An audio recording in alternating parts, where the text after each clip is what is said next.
Praise the lord. దేవనామానికి మహిమ కలుగును గాక. కూడి వచ్చిన సహోదరి సహోదరులకు ప్రభు అయిన యేసుక్రీస్తు అందరికీ వందనాలండి. మరి నాకు ఈ సమయం ఇచ్చిన అధ్యక్షులు వారికి, స్థానిక దైవ సేవకులకు ప్రభు అయిన యేసుక్రీస్తు నామములో కృతజ్ఞత వందనాలు తెలియజేస్తూ ఉన్నాం. పరిశుద్ధ లేఖన భాగం నుంచి మన ధ్యానము కొరకై వాక్యాన్ని మనం చదువుకుందాం. ఎజ్రా గ్రంథము 8వ అధ్యాయము. ఎజ్రా గ్రంథము 8వ అధ్యాయము 21వ వచనం 23వ వచనాన్ని మనం చదువుకుందాం. 21, 23. అప్పుడు దేవుని సన్నిధిని మమ్మును మేము దుఃఖపరుచుకొని మాకును మా చిన్నవానికి మా ఆస్తికిని శుభ ప్రయాణము కలుగునట్లుగా ఆయనని వేడుకొనుటకు అహవ నది దగ్గర ఉపవాసముండుడని ప్రకటించి తిని. 23వ వచనం. మేము ఉపవాసముండిన సంగతిని బట్టి మా దేవుని వేడుకొనగా ఆయన మా మనవి అంగీకరించాను. అలాగే 31వ వచనం.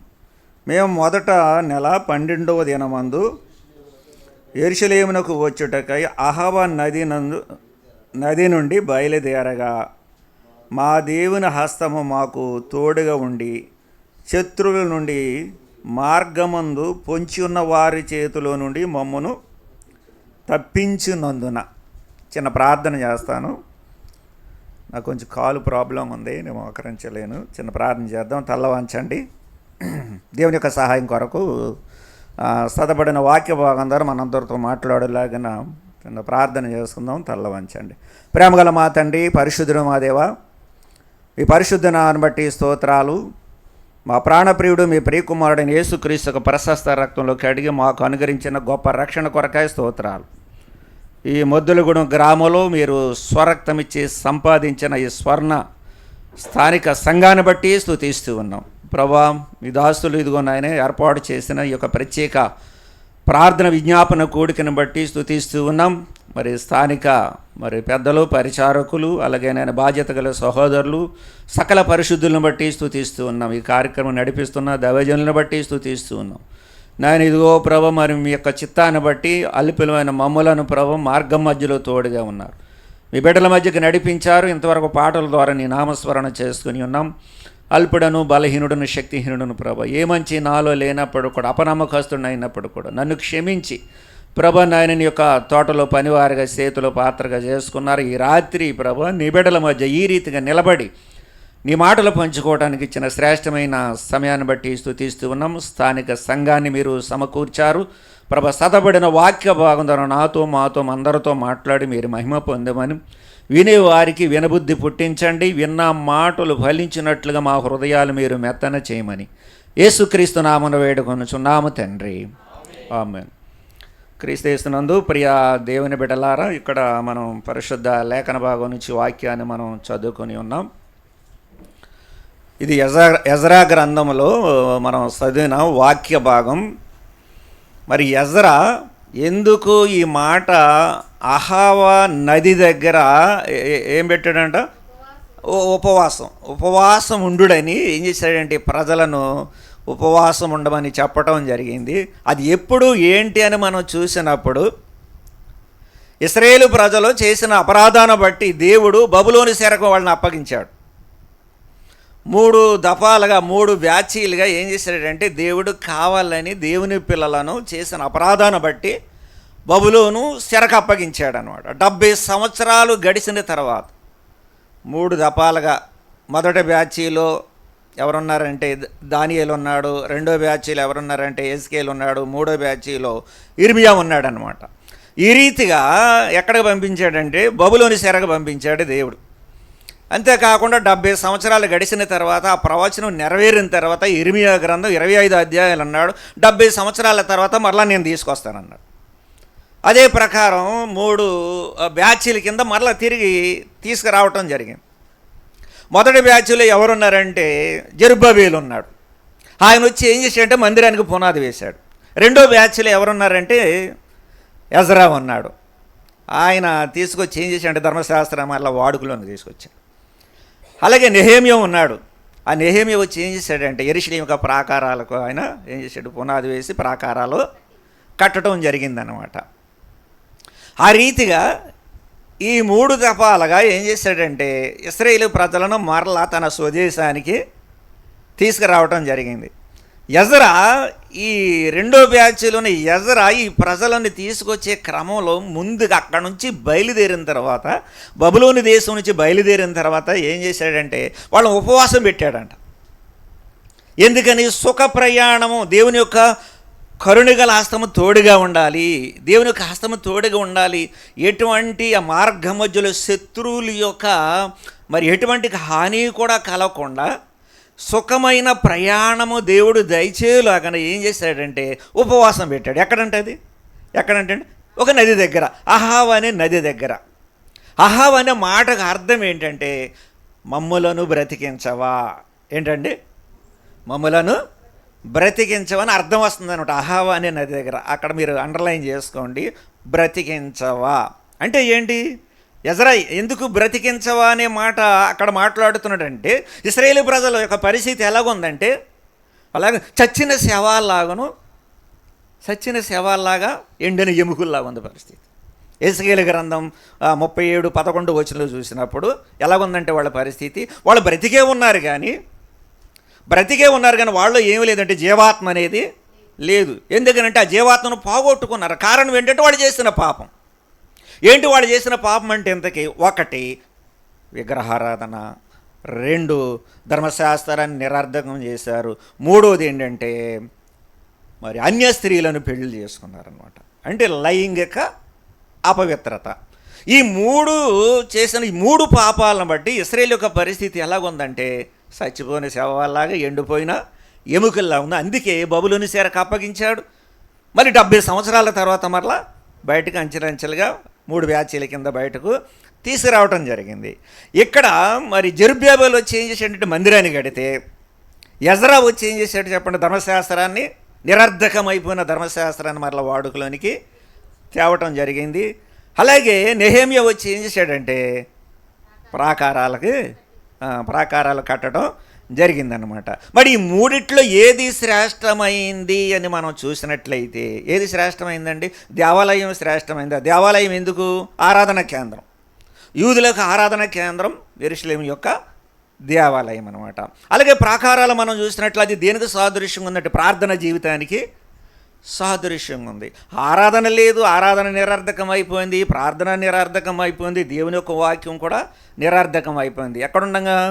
బబులోని యొక్క చెరలో ఉండంగా అన్నమాట. ఈ 3 ఏది శ్రేష్టమైంది అని మనం చూసినట్లయితే ఏది శ్రేష్టమైందండి? ఏమంటే దేవాలయం ఎందుకు? ఆరాధన శ్రేష్టమైందా? లేకపోతే ప్రాకారాలనగా ప్రార్థన శ్రేష్టమైందా? లేకపోతే ధర్మశాస్త్రం శ్రేష్టమైందా? ఏమండి? ఈ కొను శ్రేష్టమైందా? ఆ కొను ఏ కొను శ్రేష్టమైందంటే ఏ కొను శ్రేష్టమైంది? ఇది శ్రేష్టమైంది, ఇది కూడా. అంటే ఆరాధన శ్రేష్టమైంది, అంటే దేవాలయం శ్రేష్టమైంది, ప్రార్థన ప్రాకారాలు శ్రేష్టమైంది, తర్వాత ధర్మశాస్త్రం కూడా. ధర్మశాస్త్రం అనగా దేవుని యొక్క వాక్యం. అయితే దేవుని యొక్క వాక్యానుసారంగా వాళ్ళు నడుచుకోవాలంటే ఇప్పుడు మంచిది, ధర్మశాస్త్రం ఉంది, దేవాలయం ఉంది, తర్వాత ప్రార్థన ప్రాకారాలు కూడా కట్టబడి. మరి ఇప్పుడు ఏంటి అక్కడ వచ్చిన లోటు ఏంటి? ఏంటండి?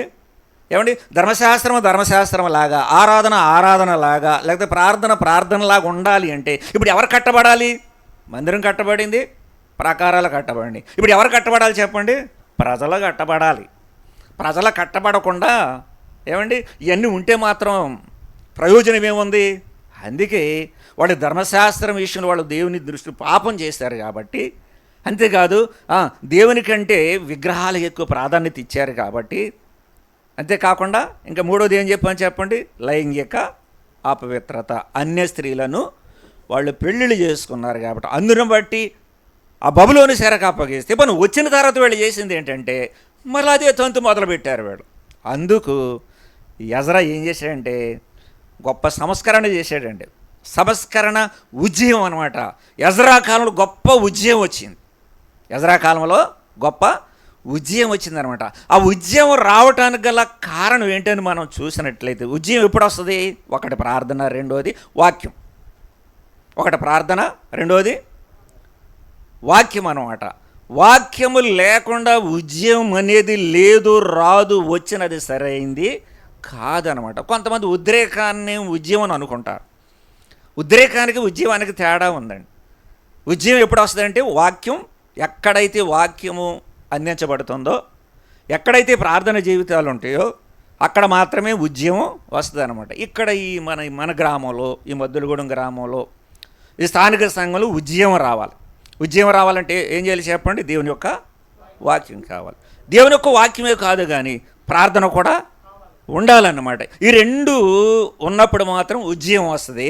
అయితే ఈ ప్రార్థన, ఈ వాక్యము ఉండాలంటే దానికి ముందుగా ఎజరా చేసినట్లుగా ఏముండాలి చెప్పండి? ప్రార్థన ధూపం, వాక్య ధ్యానం ఉండాలంటే దానికి ముందుగా ఉపవాసం అనేది చాలా ప్రాముఖ్యమైందనమాట. అందుకే ఉపవాసం పెట్టి ఏమన్నాడు చెప్పండి?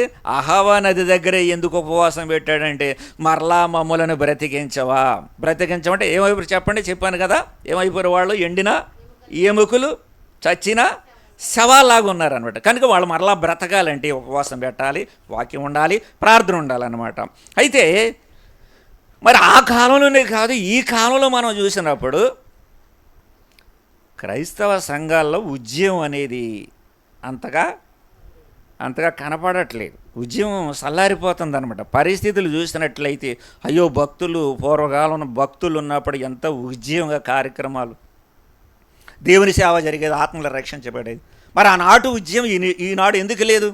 మన స్థానిక సంఘాల్లోనే కాదండి, సార్వత్రికంగా మనం ఆలోచన చేద్దాం. లోకం యొక్క పరిస్థితి అలాగే ఉంది, క్రైస్తవ సంఘాల్లో కూడా పరిస్థితి అలాగుంది. ఏంటి? నిర్జయం అనమాట.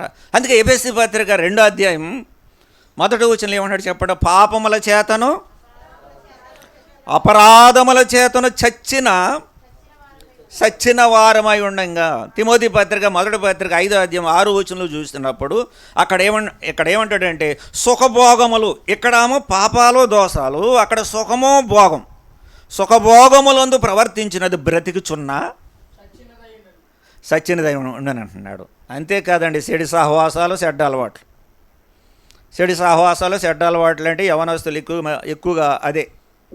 అందుకే అన్నాడనమాట, చెడు సహవాసాలకు వెళ్ళిపోయి చెడ్డ అలవాట్లు, తండ్రిని కొట్టి తిట్టి పక్కకు నెట్టి తన ఓటా పట్టుకుని ఎక్కడికి వెళ్ళిపోయి చెడు స్నేహితులతో వెళ్ళిపోయి చివరికి ఏమన్నాడు చెప్పండి? నేను ఇక్కడ ఆకలితో చచ్చిపోతున్నా. కారణం ఏంటి? చెడు సహవాసాలు, చెడ్డ అలవాట్లు అనమాట. ఇవి మరి అన్యజనుల్లో కూడా కనపడుతూ ఉంది, క్రైస్తవ సంఘాల్లో కూడా కనపడుతూ ఉంది. దీనిని బట్టి పరిస్థితి ఎలాగుందంటే, చచ్చిన స్థితిలో ఉన్న వారికి ఇప్పుడు కావాల్సింది ఏంటంటే, అంటే ఈనాడు సంఘాలు ఎలాగొనంటే ఎక్కడికి వెళ్ళిపోయినాయి? వెంటిలేటర్ మీదకి వెళ్ళిపోయినాయండి, కోమాస్థితిలోకి వెళ్ళిపోయారు అనమాట. కోమాస్థితిలోకి వెళ్ళిపోయినా, వెంటిలేటర్ మీదకి వెళ్ళిపోయినా, ఆక్సిజన్ పట్టాలన్నమాట. కొంచెం టానిక్ పట్టించాలి. టానిక్ పట్టించాలంటే ఇటువంటి కార్యక్రమాలు అవసరం. దేవునికి స్తోత్రం. సేవకుల యొక్క దేవుడు తన ఆత్మ ప్రేరేపణ చేత ఈ కార్యక్రమం ఏర్పాటు చేసినప్పుడు చక్కగా మీరు ఏకీపించారు. పర్లేదు, చిన్న సంఘమైనా మిన్నైనదిగా ఉంటే చాలు. బాగా 7 సంఘాలు చిన్న సంఘం ఉంది కదా, అసలు ఒక్క లోపం కూడా లేని సంఘం. ఏమండి, ప్రకటన గ్రంథంలో ఒక్క లోపం కూడా లేని సంఘం ఉంది. 7 సంఘాలు ఏదో ఒక లోపం ఉంది, కానీ ఒకే ఒక సంఘాన్ని మాత్రం ఏ లోపం లేదు.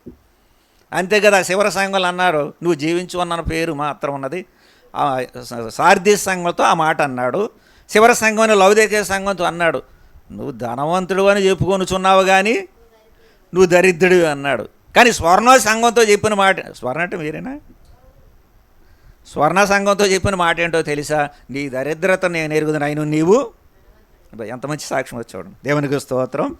కాబట్టి ఈ సార్దీస్ సంఘంతో చెప్పిన మాట ఏంటంటే, దేవుడు చెప్పిన సాక్ష్యం ఏంటంటే, నువ్వు జీవించుచున్నావన్న పేరే కానీ నీవు మృతుడివే. అంటే చూడటానికి చాలా పెద్ద సంఘం అంట, సంఖ్యపరంగాను ధనపరంగాను అన్నిటిలో కూడా చాలా పెద్దది అనమాట సార్దీస్ సంఘం అనమాట. కానీ దేవుడు ఇచ్చిన సాక్ష్యం ఏంటంటే, పేరుకే నువ్వు జీవిస్తున్నావు, పేరుకే నువ్వు జీవిస్తున్నావు, కానీ నీ స్థితి ఏంటి? చచ్చిన స్థితి అనమాట. ఏంటి చచ్చిన స్థితిలోకి వెళ్ళిపోవడానికి కారణం ఏంటి? ఒకటి దోషాలు, పాపాలు, తర్వాత సుఖభోగాలు, తర్వాత చెడు సహవాసాలు, చెడ్డ అలవాట్లు అనమాట. మరి ఇటువంటి స్థితిలో ఉన్న ఆ సంఘమే కాదు, ఈనాటి సార్వత్రిక సంఘం లేక మన స్థానిక సంఘం, కాసేపు అనుకుందాం, మన స్థానిక సంఘం కూడా అదే అనుభవాన్ని మనం కలిగి ఉన్నప్పుడు మరలా మనం నూతన ఉద్యమం మనలోనికి రావాలంటే, నూతన జీవం మనలోనికి రావాలంటే రెండు కారణాలు. ఏంటది? ఒకటి ప్రార్థన, రెండోది వాక్యం అనమాట. దానికి ముందుగా నేను చెప్పాను కదా, ఆక్సిజన్ పట్టాలి అని టానికి పట్టించినప్పుడే మరలా నూతన బలం మరలా తెచ్చుకోవడానికి అవకాశం ఉంది. ఆ టానిక్ ఏంటో లేకపోతే ఆ ఆక్సిజన్ ఏంటో ఒక 3 మాటలు మనం చూడండి. కీర్తనల గ్రంథము 143:11 వచనంలో చూసినట్లయితే మరలా మనకు బ్రతకాలంటే మనకు ఏమండి ఆ టానిక్ ఏంటో చూద్దాం చూడండి. మందు, యెహోవా నీ నామమును బట్టి నన్ను బ్రతికించుము. ఏమ్మా ఏంటంట దానికి మనకు మందు ఏంటి చెప్పండి ఇప్పుడు బ్రతకటానికి? నిర్జీవ స్థితిలో ఉన్న సంఘానికి, లేకపోతే విశ్వాసులకు, లేకపోతే సేవకులమైన మాకు కూడా ఏమిటి చెప్పండి? ఏంటి ఆ మందు? ఏంటంట? నీ నామం. ఏ నామం అది? దేవుని యొక్క నామం. నీ నామమును బట్టి నన్ను బ్రతికించుము.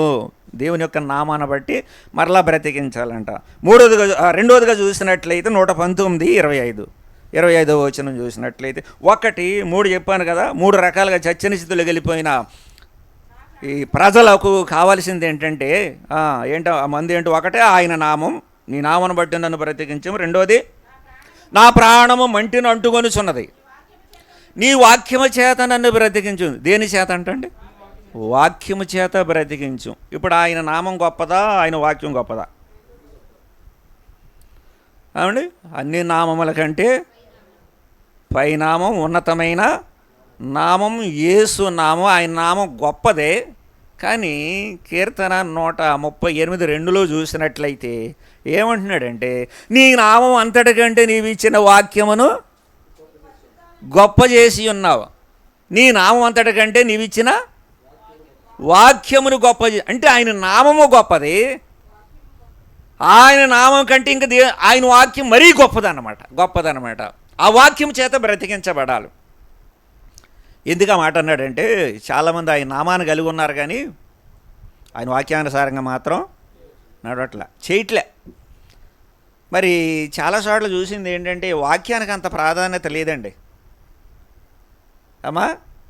వాక్యానికి అంత ప్రాధాన్యత ఇవ్వట్లేదండి జనాలు, విశ్వాసులు కూడా, దేవుని సేవకులు కూడా వాక్యానికి అంత ప్రాధాన్యత ఇవ్వట్లేదండి. కానీ ఇక్కడేం చెప్తుంది వాక్యం అని? మళ్ళీ ఆయన నామాన్ని కలిగి ఉన్నారు, ఆయన నామంలోనే ఉన్నారు కానీ ఆయన వాక్యాన్ని మాత్రం, ప్రభువా నీ నామమున మేము ఏం చేశారంట? చాలా చేశారంట కదా. దెయ్యాలను వెళ్ళగొట్టారంట, అద్భుతాలు చేశారంట, ఎన్నో ప్రవచనాలు చెప్పారంట, ఏమేమో చేశారంట. కానీ ఆయన ఏమన్నాడు? మీరెవరో నేను ఎరగను అంటే ఆయన నామాన్ని కలిగి ఉన్నారు కానీ వాక్యానుసారంగా చేయట్లేదు. అందుకనమాట నేను రాత్రి అనుకుంటాను, ఒక స్థలంలో ఒక కార్యక్రమానికి వెళ్తే ఒక సహోదరుడు, నేను ఉన్నాం, ఒక టీచర్ గారు అనమాట. దురదృష్టవశాత్తు ఆమె సంఘాన్ని నడుపుతుంది అనుకోండి, వెళ్ళక తప్పలేదు, ఇంటోళ్ళని బట్టి వెళ్ళటం జరిగింది. అయిపోయిన తర్వాత ఆవిడ అడిగింది అనమాట. ఏమని అడిగిందంటే, మీరు ఈ లెంట్ డేస్ పాటించరా అని అడిగింది. మేము పాటించము అన్నా. పక్క ఆయన అడిగింది, మీరు ఎందుకు పాటించరని అడిగితే ఆయన ఏమన్నాడంటే, మేము నెల 3 రోజులు ఉపవాస కూటాలు పెట్టుకుంటామండి, అందుకే మేము పాటించట్లేదని ఆయన ఏదో పాపం మెల్లగా జారిపోయాడు. నన్ను అడిగినప్పుడు నేనేమన్నాను? మేము చెయ్యము అన్నా. ఎందుకు చేయరు? ప్రపంచంలో చాలామంది చేస్తున్నారు కదా. ఎందుకనంటే నేను చేసుకొని ఉండే మాకు అనవసరంగానే.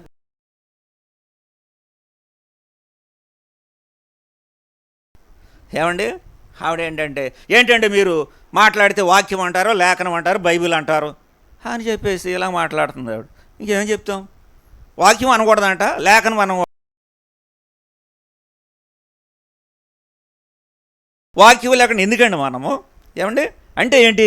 ఆయన నామాన్ని కలిగి ఉన్నారు కానీ ఏమి లేదు చెప్పండి, వాక్యం అనేది లేదన్నమాట. అందును బట్టి దేవుడు వాళ్ళని ఎక్కడికి పంపించాడంటే బబులోని చెరకు. ఎంతమంది భక్తులు, ఇర్మియా లాంటి భక్తులు ఎంత కన్నీరు గార్చాడండి ఇర్మియా వాళ్ళ గురించి. కానీ మాట విన్నారా? వినలేదు, ధర్మశాస్త్రాన్ని వాళ్ళు పాటించలేదు కనుక చెరకు వెళ్ళిపోవడం జరిగింది. అక్కడ చచ్చిన స్థితిలో ఉన్నారు. మరలా దేవుని యొక్క మహాకృపను బట్టి ఆ కోరేషు యొక్క లేకపోతే అర్థహస్త రాజుల ఆ సమయంలో వాళ్ళని ప్రేరేపించి బయటికి తీసుకొచ్చినప్పుడు యెజ్రా గొప్ప సంస్కరణ, గొప్ప దిద్దుబాటు చేశాడండి. గొప్ప ఉద్యమం వచ్చిందనమాట. అటువంటి ఉద్యమం మన మధ్యలో రావాలంటే మనం కూడా ఏం చేయాలి? భక్తులు చేసినట్లుగా, ఇరిమియా చేసినట్లుగా మనం కూడా చేసినట్లయితే మన మధ్యలో కూడా మరి ఉద్యమం రావడానికి అవకాశం ఉంటుంది. ఏంటి చెప్పండి? 3 విషయాలు, 3 రకాలుగా చచ్చని స్థితిలో మనుషులకు 3 విషయాలు ఏంటి? ఒకటి, ఆయన నామమును బట్టి బ్రతికించబడతాం. రెండోది, ఆయన వాక్యం ద్వారా బ్రతికించబడతాం. మూడోది ఏంటంటే ఆయన నీతిని బట్టి. నీ నీతిని బట్టి నన్ను. అలాగే 40వ వచనం, 119వ కీర్తన 40వ వచనం చూసినప్పుడు దేని బట్టి అంట బ్రతికేది? అధిక ప్రేమలు నీ నీతిని బట్టి నన్ను బ్రతికించి. ఎందుకండి? నీతి అంటే ఏంటండి? నీతి అంటే ఏంటి? నీతి అంటే కరెక్ట్గా నడుచుకోవటం, నిబ్బరంగా నడుచుకోవటం, దేవుడు చెప్పినట్లు నడుచుకోవటం. కానీ ఏం చేశారు చెప్పండి? దేవుడు చెప్పినట్లు నడిచారా? నడవలేదన్నమాట. ఏం చేశారు? వాళ్ళు ఇష్టానుసారంగా సొంత మార్గాల్లో వాళ్ళు నడిచారు. కాబట్టి ఇప్పుడు ఏమంటున్నారంటే నీ నీతిని బట్టి నన్ను అంటే కరెక్ట్ అయిన మార్గంలో, నీ మార్గంలో నేను నడిచినట్లు నీతిని బట్టి నన్ను ఈ 3 విషయాలను బట్టి ఇప్పుడు ఏంటంటే వాళ్ళు నూతన బలాన్ని, నూతన శక్తిని వారు పొందుకోవటం జరిగిందండి. కాబట్టి ఇప్పుడు వద్దాం యెజ్రా ఏం చేశాడు? ఒకటి ఉపవాసం పెట్టాడు. ఉపవాసం పెట్టి వాళ్ళని ఏం చేశాడు? దిద్దుబాటులోకి తీసుకొచ్చిన తర్వాత ఏంటంటే ప్రార్థన. యెజ్రా చేసిన ప్రార్థన చూడండి. 8వ అధ్యాయం 23వ వచనం, 10వ అధ్యాయం 1వ వచనం. యెజ్రా గ్రంథము. మేము ఉపవాసం ఉండి ఆ సంగతిని బట్టి మా దేవుని వేడుకొనగా ఆయన మా మనవి ఏం చేశాడంట అండి? ఎప్పుడు అంగీకరించాడంట? ఎప్పుడైతే వాళ్ళ అహావా నది దగ్గర అయ్యా మేము చచ్చిపోయామని ఆయన మరలా మమ్మల్ని బ్రతికించే అని చెప్పేసి ఉపవాసం ఉన్నారో దేవుడు ఏం చేశాడు? విన్నాడా లేదా ప్రార్థన? దేవుడు విన్నాడంట. 10వ అధ్యాయం 1వ వచనం. యెజ్రా ఏడ్చుచు దేవుని మందిరం ఎదుట సాష్టాంగపడుచు పాపములను ఒప్పుకుని ప్రార్థన చేశాను. ఇశ్రాయేలు పురుషులు, స్త్రీలు, చిన్నవారు మిక్కిలి గొప్ప సమూహముగా అతని యొద్దకు కూడి వచ్చి బహుగా ఏడవగా ఏం చేశాడంట? ప్రార్థన చేశాడంట. మరి మనం కూడా ఏం చేయాలి? నూతన ఉద్యమం కోసం ఏం చేయాలి? సంఘ ఉద్యమం కోసం ఏం చేయాలి? గ్రామ మార్పు కోసం ఏం చేయాలి చెప్పండి? మనల్ని మనమే సంస్కరించుకోవాలి. మనల్ని మనమే చైతన్యవంతులు కావాలి. కొత్త సంవత్సరంలో ఎంతమంది నూతన తీర్మానాలు చేసుకున్నారు? ఎంతమంది ఒప్పుకోలు? సంఘమంతా కూడా ఒప్పుకోమని మాదిరి చూపించడానికి సేవకులమైన మేము నిలబడి ఏ చిన్న చిన్న విషయాలు ఒప్పుకుంటే ఎవరైనా ఒప్పుకుంటారేమని చూస్తుంటే ఎవరు లేవరా? ఏమండి, కొత్త తీర్మానాలు ఉండాలక్కర్లేదు. కొత్త సంవత్సరంలో ఎంతమంది తీర్మానం చేసుకున్నారండి? ఎంతమంది తీర్మానం చేసుకున్నారు? అదే ఉద్యమం అంటే. నూతన తీర్మానమే ఉద్యమం. కొత్త విషయాలు అనమాట. కొత్త విషయాలు మేము చేయటానికి మేము పూనుకుంటాం. ఇక్కడ ఏం చేశారు చెప్పండి? ప్రార్థన చేశాడు. యెజ్రా ప్రార్థన చేస్తే ప్రజలు కూడా ఏం చేశారంటే ఆయనతో పాటుగా వాళ్ళు కూడా ప్రార్థన చేయడం. అంటే యెజ్రా మాదిరి చూపించడానికి అలా చేస్తే మరి వీళ్ళు కూడా ప్రార్థన చేయాలి కదా, చేశారు. అలాగే మరి మనం ఏం చేయాలి? మనం కూడా ప్రార్థన. మొట్టమొదటిది ఏంటంటే ప్రార్థన చేయాలి. రెండోది ఏంటంటే వాక్యం అనమాట. చూడండి 7వ అధ్యాయం, యెజ్రా గ్రంథం 7వ అధ్యాయం 10వ వచనం. యెజ్రా యెహోవా ధర్మశాస్త్రమును పరిశోధించి దాని చొప్పున నడుచుకొనుటకును ఇశ్రాయేలుకు దాని కట్టడలను విధులను నేర్పించుటకును దృఢ నిశ్చయం చేసుకున్నాడంట. ఏం చేసుకున్నాడంట? దృఢ నిశ్చయం చేసుకున్నాడు. ఎప్పుడది? 9వ వచనంలో మొదటి నెల మొదటి దినమందు ఏమండి? జనవరి 1 తారీఖున ఎంతమంది అలాగ ఒక సంకల్పం, ఒక నూతనమైన తీర్మానం, ఏమండి ఒక దృఢ సంకల్పం ఎంతమంది చేసుకున్నారు? చేసుకోవాలి ఖచ్చితంగా. వాక్యం చెప్తుంది. యెజ్రా అదే చేశాడు. మొదటి తారీఖున ప్రజలు ఏం చేశాడు చెప్పండి? ఉపవాసం పెట్టాడు, ప్రార్థన చేశాడు. తర్వాత ఏం చేశాడంటే ధర్మశాస్త్రం 10వ వచనం మరలా చదవమ్మా. యెహోవా ధర్మశాస్త్రమును పరిశోధించి ఏమండి ఏం చేయాలంటే ధర్మశాస్త్రాన్ని ఏం చేయాలి? పరిశోధించాలి. ఒకటి ధర్మశాస్త్రాన్ని పరిశోధించాలి, సమస్తము పరీక్షించి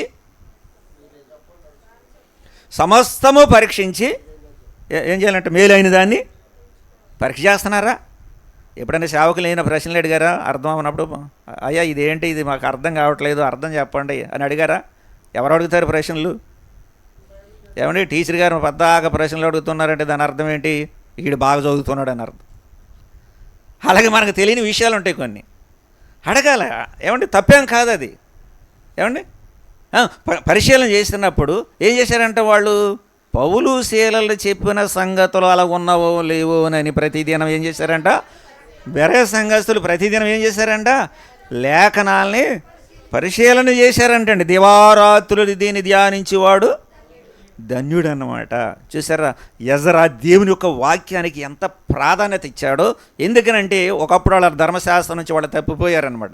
కానీ మరలా ధర్మశాస్త్రం తట్టు, దేవుని యొక్క వాక్యం తట్టు తిప్పి, ఒకటి ధర్మశాస్త్రాన్ని పరిశోధించడానికి, తర్వాత రెండోది ధర్మశాస్త్రాన్ని ఏమంటే చెప్తే సరిపోదండి. దాని ప్రకారం దైవ సేవకులు చేయకుండా చెప్పరు కదా. మరి వాళ్ళు చేసి చెప్పినప్పుడు ధర్మశాస్త్రాన్ని పరిశోధించి దాని ప్రకారం నడుచుకున్నటకు, మూడోది ఏంటి అక్కడ? ఇశ్రాయేలుకు దాని కట్టడలను విధులను నేర్పుటకును దృఢ నిశ్చయం చేసుకున్నాడు, దృఢ సంకల్పం చేసుకున్నాడు అంటే ఎవరు?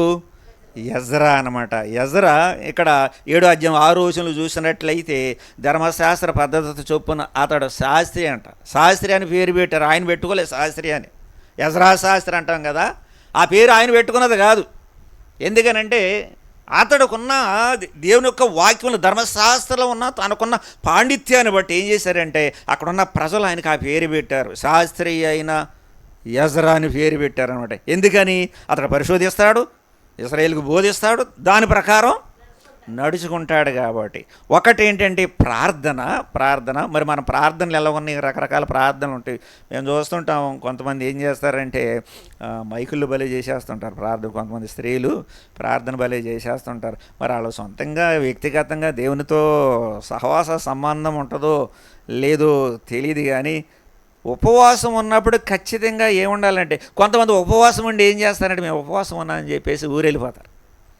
కొంతమంది ఉపవాసం ఉండి ఏం చేస్తారంటే పనికి వెళ్ళిపోతారు. అది ఉపవాసమా? ఎవరు చెప్పారు అది ఉపవాసం అని? పస్తున్నావు నువ్వు, అంతే పస్తున్నావు నువ్వు. ఉపవాసం ఉన్నప్పుడు ఏం చేయాలి? ఒకటి ప్రార్థన, రెండోది ప్రార్థన దూపం ఉండాలి, వాక్య ధ్యానం ఉండాలండి. ఉపవాసం ఉన్నాడు, అది ఉపవాసం, సరైన ఉపవాసం అండి. వాక్య ధ్యానం లేకుండా ఉపవాసం ఎలాగవుతుంది? అది లేదు. మైకులు దీర్ఘ ప్రార్థనలు చేసేస్తుంటారు. కొంతమంది అయితే మైకులు ఏడుతుంటారు కూడా. ఈ మైకులు ఏడుతుంటేనే అన్యజనులు అంటుంటారు అనమాట. అన్యజనులు అది అరెస్టం అనుకుంటారు వాళ్ళు. ఆ ఏడుపుని అరెస్టం. ఎక్కడ ఏడవాల ఏడుపు? దైవశక్తానుసారమైన దుఃఖము, రక్షణార్థమైన మారు మనసు. మన భాగ్యం కూడా చాలా లేఖనాల విషయంలో చాలా ఆసక్తి ఉంటుంది. ఆకలి దప్పులు ఎక్కువ, సత్యముని గురించిన ఆసక్తి కూడా ఎక్కువ ఉంటుంది. దేవునికి స్తోత్రం. దేవుని యొక్క మహాకృపను బట్టి మరి ఇక్కడ నడిపించాడు, దేవుడే నడిపించాడని నేను అనుకుంటూ ఉన్నాం. ఈ యొక్క వాక్యం విషయంలో ఆయన దృఢ నిశ్చయం చేసుకున్నాడండి.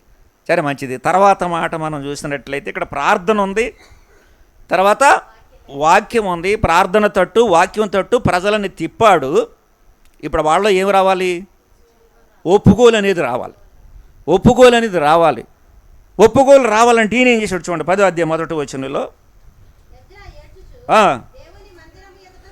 ఎజ్రా ఏడ్చుచు, చూడండి, ఎజ్రా ఏడ్చుచు దేవుని యొక్క మందిరం ఎదుట సాష్టాంగపడుచు పాపములను ఒప్పుకొని ఎలా చేస్తున్నాడంటే అండి, మన ప్రార్థనలో ఏముండాలి?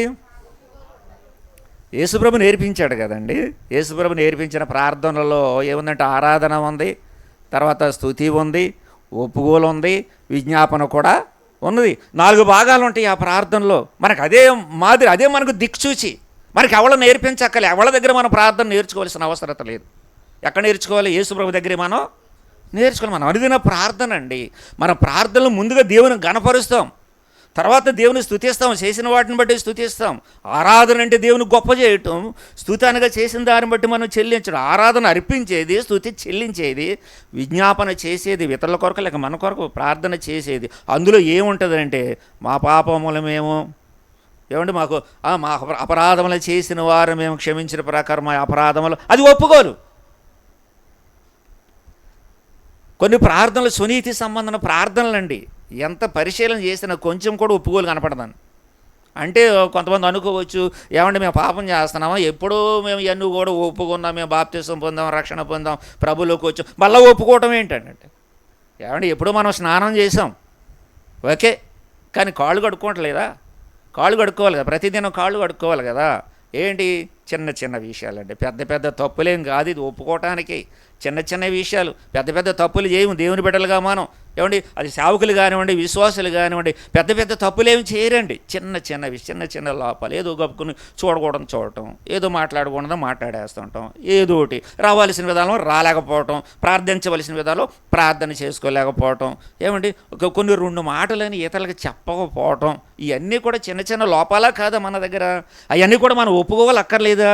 ఖచ్చితంగా ఒప్పుకోవాలండి. మన ప్రార్థనలు అది ఉండాలి, అది దేవుని వాక్యానుసారమైన, దేవుని చిత్తానుసారమైన ప్రార్థన. ఒక ఆయన ఇంత పొడవు ప్రార్థన చేశాడు, ఒక ఆయన చేశాడు చిన్ని ఇంత ప్రార్థన చేశాడు. ఏమన్నాడండి? పాపినైనా నన్ను అతడికంటే ఇతడు నీతిమంతుగా తీర్చబడు. ఎందుకంటే ఇతని ప్రార్థనలో ఏముందంటే ఒప్పుకోలు ఉంది, అతని ప్రార్థనలో ఏముందండి? ఒప్పుకోలు లేదు. ఏంటి? తాను హెచ్చించుకున్నాడు కానీ తగ్గించుకోలేదు, తగ్గించుకున్నాడు. పాపినైనా నన్ను, అదేనండి ఒప్పుకోవాలంటే, పెద్ద ఏం కాదండి. ప్రేమని దేవుని బిడ్డలారా ఒకసారి ఆలోచించేయండి.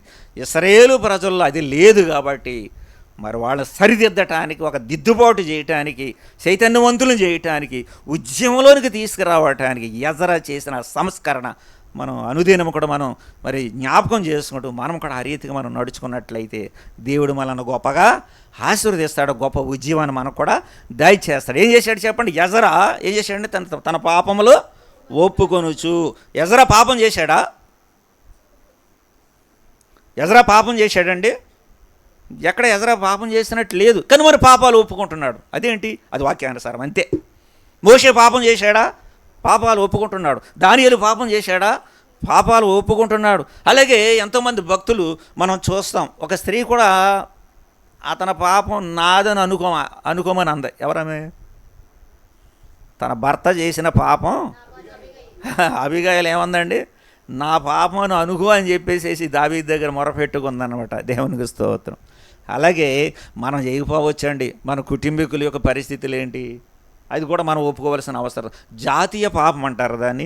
మన వెనకున్న వాళ్ళు చేసిన అపరాధాలను కూడా మనం దేవుని సన్నిధిలో ఏం చేయాలంటే మనం ఒప్పుకోవాలి. ఎజ్రా పాపం చేయలేదు కానీ ఇశ్రాయేలు యొక్క పాపం నాదని చెప్పేసి, అయ్యా నేను పాపం చేశాను అని చెప్పేసి ఏం చేశాడంటే దేవుని దగ్గర ఒప్పుకుంటున్నాడు. అటువంటి ఒప్పుకోలు ఎక్కడైతే ఉన్నదో అక్కడ ఉద్యమం వచ్చిందని మనం ఖచ్చితంగా నమ్మవలసిన అవసరం ఉంది. ఎందుకంటే ఉద్రేకం అది వేరు. మన బయట మనం చూస్తున్నాం, ఉద్రేక పడిపోయి ఇది ఉద్యమం అని అనుకుంటారు. ఆ ఉద్రేకం ఎక్కడి వరకు ఉంటుందండి? ఎక్కడి వరకు ఉంటుంది ఆ ఉద్యమం? ఆ కాంపౌండ్ దాటిదాకా ఉంటుంది అంతే, అక్కడ నుంచి ఉండదండి. కానీ ఉద్యమం అనేది, ఇప్పుడు నేను చెప్పే మాటలు మీరు విన్నారనుకోండి, ఆ మాటలు మీరు పడుకునేటప్పుడు గుర్తొస్తాయి, మీరు లేచినప్పుడు గుర్తొస్తాయి, మీరు పని చేసినప్పుడు కూడా గుర్తొస్తాయి. ఎప్పటికప్పుడు ఈ మాటలు మీకు గుర్తొస్తాయి. అది ఉద్యమం అంటే. కానీ ఉద్రేకపడిపోయే ఉద్యమం అనేది అది వాక్యానుసారమైంది కాదు. తర్వాత వాళ్ళు కూడా ఏం చేశారు చెప్పండి, చూడండి వాళ్ళు కూడా ఎలా ఒప్పుకుంటున్నారో చూద్దాం. 10వ అధ్యాయం 2వ వచనం. 10వ అధ్యాయం 2వ వచనం. ఎలాము కుమారులు నొకడగు యోహియేలు కుమారుడి అయిన శకన్య ఎజ్రాతో ఇట్లే నేను. ఎప్పుడైతే ఎజ్రా ఒప్పుకున్నాడు ఏం చేస్తున్నారు చూడండి, మేము దేశమందుండు అన్యజనులోని స్త్రీలను పెండ్లి చేసుకొని మా దేవుని దృష్టికి పాపము చేసితిమి. అయితే ఈ విషయంలో ఇశ్రాయేలు తమ నడవడి దిద్దుకొనునను నిరీక్షణ కాదు. ఏంటి చెప్పండి? ఇశ్రాయేలు ప్రజలు ఏం చేశారంటే దిద్దుబాటు చేసుకుంటున్నారంటే, మేము పాపం చేసాం, అన్యజనులను పెళ్లి చేసాం, అన్య స్త్రీలను పెళ్లి చేసాం, లైంగిక అపవిత్రానికి మేము లోనైపోయాం కనుక ఎప్పుడైతే ఎజ్రా ఒప్పుకుంటున్నాడు, వీళ్ళు కూడా ఏం చేస్తున్నారండి? పాపాలు వాళ్ళు కూడా ఒప్పుకుంటున్నారండి. ఆ ఒప్పుకున్నప్పుడు ఏమొచ్చింది? అక్కడ ఏమొచ్చింది చెప్పండి? ఉద్యమం అనేది వచ్చింది. అలాగే మరి 10వ వచనం నుంచి చదవండి. 10వ అధ్యాయం 10వ వచనం నుంచి. అప్పుడు యాజకుడైన ఎజ్రా లేచి వారితో ఇట్లే నేను, మీరు ఆజ్ఞను మీరి అన్య స్త్రీలను పెళ్లి చేసుకుని ఇశ్రాయేలు అపరాధములు ఎక్కువ చేసితిరి కాబట్టి ఇప్పుడు మీ పితరుల యొక్క దేవుడైన యెహో ఎదుట మీ పాపములను ఒప్పుకొని ఆయన చిత్తానుసారంగా నడుచుకొనుటకు సిద్ధపడి దేశపు జనులను అన్య స్త్రీలను విసర్జించి మిమ్మల్ని మీరు ప్రత్యేకపరచుకొనండి. మీరు ఒప్పుకొనండి, మిమ్మల్ని మీరు ప్రత్యేకపరచుకొనండి. ఒప్పుకుంటే సరిపోదు. చాలామంది ఒప్పుకుంటారు, ఒప్పుకొని ఏం చేస్తారంటే దాన్ని విడిచిపెట్టరు. అతిక్రమంలో దాచిపెట్టేవాడు వర్ధిల్లడు, వాటిని ఒప్పుకొని విడిచిపెట్టేవాడే కనికరాన్ని పొందడు. మనం పాపము లేదని చెప్పుకుంటే మనమే మోసపుచ్చుకుంటామంట. యోహాను పత్రికలు అంటాడు 1:8-9 వచనాల్లో, మొదటి పత్రిక 1:8-9 వచనాలు ఏమంటాడు చెప్పండి. మనం పాపము లేదని చెప్పుకుంటే దేవుని అబద్ధికునిగా చేస్తున్నామంట. మనమే మోసపుచ్చుకుంటున్నామంట. ఎప్పుడైతే మన పాపములు మనం ఒప్పుకుంటున్నామో ఆయన నమ్మదగిన వాడు, నీతిమంతుడు కనుక సమస్త దుర్నీతి నుంచి మనల్ని ఏం చేస్తాడు? పవిత్రులుగా చేస్తాడు. ఆ రీతిగా ఎప్పుడైతే ఎజ్రా వాళ్ళని మరి సంస్కరణ చేసి ఒక దిద్దుబాటులను తీసుకొచ్చాడు, గొప్ప ఉద్యమం వచ్చింది. వాళ్ళందరూ కూడా ఏం చేశారంటే వర్షం కురుస్తున్నా సరే పెద్దలందరూ కూడా వచ్చి, ఇశ్రాయేలు ప్రజలందరూ కూడా వచ్చి యెరూషలేము దేవాలయం ఎదురుగుంటా 9వ వచనంలో దేవాలయం ఎదురుగుంటా వర్షంలో నిలబడి వారి పాపాలు వాళ్ళు ఒప్పుకున్నారండి. అంతేకాదు ఒక తీర్మానం చేసుకున్నారు. ఏంటంటే ఒక దృఢ సంకల్పం చేసుకున్నారు. వాక్యాన్ని చదువుతామని తీర్మానం చేసుకున్నారు.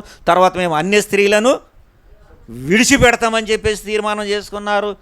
అంతేకాదు విగ్రహాల జోలికి మేము వెళ్ళమని ఒక తీర్మానం చేసుకున్నారు. అది మనం ఇక్కడ 18వ వచనం నుంచి చివరి వరకు చూసినట్లయితే ఎవరిని విడిచిపెట్టారు. ఇప్పుడు మనం ఆ విషయంలో మనం విడిచిపెట్టవలసిన అవసరం లేదండి. ఎందుకంటే రకరకాల మిశ్రమ వివాహాలు చేసుకున్నప్పుడు కూడా.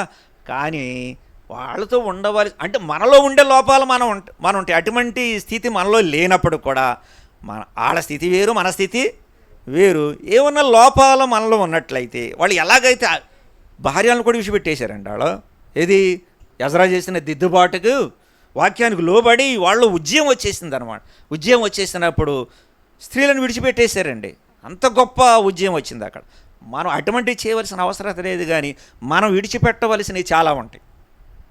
ఈ ప్రార్థన కొడుకులో, ఈ ప్రత్యేకమైన మరి సంపూర్ణ రాత్రి కొడుకులో మనం విడిచిపెట్టవలసినవి ఏమేమో ఉంటాయి. కానీ ఈ రాత్రి ఒక తీర్మానం చేసుకుందాం. ప్రభువా, నీకు ఆయాసాన్ని కలిగించింది నాలో ఉన్నదేమో నన్ను పరీక్షించిన ఆయన, నా హృదయాన్ని పరిశోధించి ఏమో నేను చాలాసార్లు విడిచిపెట్టేసాను అని అనుకుంటున్నాను. కానీ ఈ రాత్రి నీ యొక్క మాటల ద్వారా నాలో మొత్తానికి ఎక్కడో ఏదో దాగి ఉంది ప్రభువా. ఈ ప్రార్థన కొడుకులో నేను విడిచిపెడతాను, నన్ను నేను సంస్కరించుకుంటాను, నన్ను నేను ఒక దిద్దుబాటు చేసుకుంటాను. మరి ఎజ్రా కాలం ఏ రీతిగా అయితే ఉద్యమం వచ్చిందో ఈ రాత్రి నీ మెల్లన స్వరం నాకు వినిపించి నాతో మాట్లాడిన ప్రతి మాటను బట్టి కూడా నేను ఈ రాత్రి నేను ఒప్పుకుంటున్నాను నైనా. ఒప్పుకుంటమే కాదు, దాన్ని నేను విడిచిపెడుతున్నాను. ఎజ్రా చేసిన సంస్కరణ కంటే మన ప్రభు అయిన యేసుక్రీస్తు చేసిన మరీ గొప్ప సంస్కరణ చేశాడు. ఏం చేశాడు చెప్పండి? పరలోక వైభవాన్ని విడిచిపెట్టి పాపలోకానికి దిగొచ్చి పాపులమైన మన కొరకు కల్వరిశిలో బలియాగాను జరిగించి, కల్వరిశిలో బలియాగంలో ఆయన రక్తమంతా కూడా కార్చి ప్రాణాన్ని దారబోసి సమాధి చేయబడి 3వ దినాన ముంజడి తిరిగి లేచినప్పుడు పరిశుద్ధాత్మను పంపించాడు. పరిశుద్ధాత్ముడు రాగానే పరిశుద్ధాత్మ చేత నింపబడిన పేతురు సువార్త చెప్పగానే వాళ్ళు హృదయాలు పొడబడిని అంటండి. వాళ్ళ హృదయంలో మంట పుట్టిని అంటండి. పొడబడి ఏం చేయమని అని అడిగినప్పుడు ఆయన చెప్పాడు కదా, మీరు మారు మనసు నిమిత్తం పాపక్షమాపణ నిమిత్తం యేసుక్రీస్తు నామమున మీరు బాప్తిసం పొందండి, అప్పుడు మీరు పరిశుద్ధాత్మనే వరాన్ని మీరు పొందుతాడు. వీరు ఏం చేశారంటే ఏం చేశారు అక్కడ? వీళ్ళు ఎప్పుడైతే పరిశుద్ధాత్మను పొందారో ఏం చేశారు చెప్పండి? వీళ్ళు అపోస్తలుల బోధయందును, మతబోధ కాదు, అపోస్తలుల బోధయందును సహవాసమందును రొట్టె విరుచం వేడతెగక గడుపు. అలాగూ మరి దేవుని యొక్క మహాకృపను బట్టి, దేవుని యొక్క సంకల్పాన్ని బట్టి ఈ గ్రామంలో దేవుడు ప్రేమించి తన స్వరక్తమిచ్చి సంపాదించుకున్న ఈ సంఘం మధ్యలో గొప్ప ఉద్యమాన్ని దేవుడు దయచేయాలని మనం ప్రార్థన చేద్దాం. మనలో ఉన్న ప్రతి లోపాన్ని కూడా విడిచిపెడదాం. ఎజ్రా ఏ రీతిగా అయితే ఏమండి ఏ స్థితిలో ఉన్నారు వాళ్ళు చెప్పండి? చచ్చిన స్థితిలో ఉన్న వాళ్ళు మరల జీవంలోనికి వాళ్ళ బ్రతకటానికి ఏంటి చెప్పండి? బ్రతకటానికి ఏమని చెప్పండి? ఆయన నామం, రెండోది ఆయన వాక్యం, మూడోది ఆయన యొక్క నీతి. ఈ రీతిగా బ్రతికించబడిన వారు. రెండు మాటలు ఏంటంటే ఇక్కడ 119:37 చూసినట్లయితే నేను ఏమంటాడు? నీ మార్గంలో నడుచున్నట్లుగా నన్ను మరలా ఎందుకంటే బ్రతకడం ఎందుకు చెప్పండి? మరలా నూతన జీవం పొందుకోవడానికి మరలా వాళ్ళు బ్రతకడానికి కారణం ఏంటంటే ఎక్కడ నడవాలి? ఆయన మార్గంలో, తప్పుడు మార్గంలో కాదు, పక్క మార్గంలో కాదు, వంకర మార్గంలో కాదు, ఆయన మార్గంలో నడవాలి. రెండో మాట ఏంటంటే ఇక్కడ 85:6లో చూసినట్లయితే ఏమంటాడు, నీ యందు నేను సంతోషించినట్లు మరలా మమ్మలను బ్రతికించ. ఎందుకంట సంతోషం. సంతోషం అంటే ఏంటి? ఆరాధన సంతోషంతో చేసేది, బాధతో కాదు. ఆరాధన చేసేది సంతోషంతో చేసేది. ప్రభు మన కోసం చేసిన ఆ పుణ్యకార్యాన్ని, ఆ బలిదానాన్ని, ఆ మహాయాగాన్ని మనం జ్ఞాపకం చేసుకుంటూ సంతోషము దేవుని పిల్లలతో కలిసి ఒక తండ్రికి బిడ్డలుగా, ఒక పట్టణానికి పౌరులుగా, ఒక రాజ్యానికి వారసులుగా, ఒక సంఘానికి సభ్యులుగా దేవుని బలను సమీపించి ప్రతివారు ప్రభు దినమందు ఆ పునరుద్ధాన దినం మనం సంతోషముతో దేవుని ఆరాధన చేయాలంటే మరలా మమ్ములను బ్రతికించవా. ప్రియులారా, ఎన్న మాటలను బట్టి మనం సరిదిద్దుకుందాం. మనలో ఉన్న ప్రతి లోపాన్ని కూడా విడిచిపెడదాం. వాక్యం చెప్పినట్లుగా మనం నడుచుకుందాం. అలా చేయటానికి పరిశుద్ధాత్మ దేవుడు మనందరికీ సహాయం దయచేసి నడిపించును గాక.